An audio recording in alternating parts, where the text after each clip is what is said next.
Well, let's go straight to some outsiders news. Bill Gates. Here's Bill Gates apologizing or appearing to be saddened by the news that the Omicron natural immunity to the Omicron virus is more efficient than his vaccines. Yes, you heard it here first on Outsiders. Have a listen. You know, sadly, the virus itself, particularly the variant called Omicron, is a type of vaccine. That is, it creates both B-cell and T-cell immunity, and it's done a better job of getting out to the world population than we have with vaccines. If you do surveys in African countries, you get well over 80% of people have been exposed either to the vaccine or to various variants. And so, you know, what that does is it means the chance of severe disease, which is mainly associated with being elderly and having obesity or diabetes, those risks are now dramatically reduced. Rita and James, I'm sorry, I can barely contain my anger.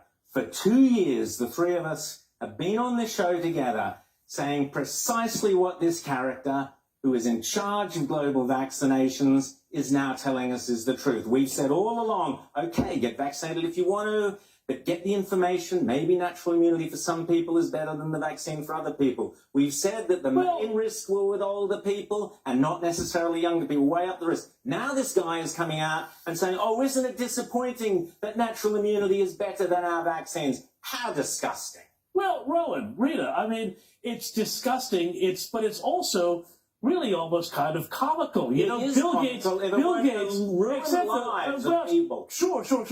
But, you know, we now know that the whole thing is falling apart. Absolutely. I mean, he has gone there and he has said, after saying, sorry, because, gosh, I'm so sorry that actually people are getting natural immunity. Very, very strange. But now that right there is evidence for absolutely everyone who wants to end the vaccine mandates to say, you know, everybody who has said, I got natural immunity because I was infected. I've been infected. That means I've got natural immunity, according to Bill Gates. And also, thank you to Bill Gates. So, yeah, Dr. Bill Gates, you know, we'll have a little paperclip down there telling us what to do next. But also, it brings the whole question about these mandates to an absolute head. And now we know that natural immunity was, in fact, the way to go. Rita, we have been vilified, we have been attacked, we have been told we are conspiracy theorists, and we have been right on every single aspect of this issue all along, and yet our political leaders and the mainstream media have treated us like pariahs, and yet we were right.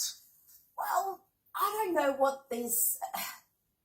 They've just been crazy about natural immunity. We've known for decades the power of natural immunity, not just with centuries. For centuries. So to suddenly pretend with this particular coronavirus natural immunity isn't a thing, and to even mention it is somehow going to lead to... Terrible thing. Yeah, it's going to lead to... But all the people who have been vilified for saying, oh, actually, I'll hesitate, I'm not sure about the vaccine, let's get all the information, maybe just wait a bit longer. All those people who have been vilified, lost their jobs, families torn apart, businesses destroyed, mental health, suicides, all that on our leaders who were so cowardly you didn't even weigh up the simple facts that were there all along. Rowan, we know this now, but the more important thing right now... We knew it all along, James. We knew it all along. We've known about everything. We've known that pandemics behave in a certain way. We knew because of Farr's law that they go up and down a curve. We know that viruses become less deadly over time. We've known all that. We've been saying that. We've been vilified for it. We've been made fun of. We've been proven right. The key now, though, is to make sure that the people who are going to try and rewrite history on all of this and say that, no, we knew this all along. We said this all along, which is essentially what Bill Gates is setting up there. Yes. That's what he is setting up there. Do not get away with it. But this week we had the Chief Medical Officer for Australia say, I don't support vaccine mandates. Now, it wasn't too long ago that if you were not supportive of vaccine mandates... You're an evil person. No, you would consider an anti-vaxxer, even if you were double vaxxed. That's right. Even if you said... And you're putting lives at risk. But if you didn't support the mandatory nature, if you didn't support the fact that people are losing their jobs, people are being prevented from coming home to their own country, then you were called an anti-vaxxer. So the assault here is absolutely obscene. And you're right, James, these people who have pushed this uncritically cannot be allowed now. We to need say, a royal. Oh, no, we were always going to lose. We need a royal commission, and the chief medical officers, the politicians and the media who've pushed this scare campaign. We'll be talking later also about how that scare campaign in Australia, the Australian Bureau of Statistics have now said, oh, hang on, pretty much saying what we said on this program. We're going to take a short break. There's lots more to discuss on this topic, but I would urge our political leaders, end the mandates today.